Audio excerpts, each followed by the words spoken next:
నాకైతే అనుభవజ్ఞుడు లక్ష్మణ్ గారు మాట్లాడుతుంటే ఆయన ఆర్డినెన్స్ గురించి మాట్లాడతాడు, లేదా రాష్ట్రపతి గారి దగ్గర గురించి మాట్లాడతారు, లేదా ఎట్లా చెల్తుంది అంటాడు.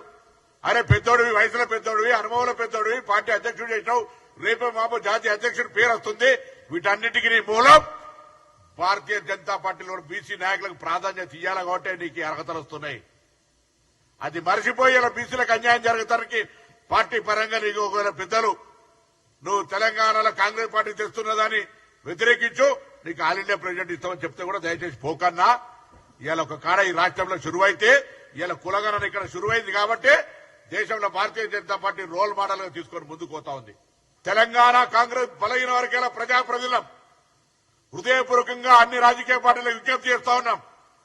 మా పార్టీ చిత్తశుద్దితోటి ప్రభుత్వము పార్టీ 42% రిజర్వేషన్లు ఇవ్వడానికి న్యాయపరంగా, చట్టపరంగా, ప్రజాపరంగా ఒక ప్రక్రియ చేపడుతుంది. దుర్బుద్ధి మానండి. ఇలా ఈ ఆషాఢ మాస బోనాలు అమ్మవారిని అదే కోరుతున్నాం.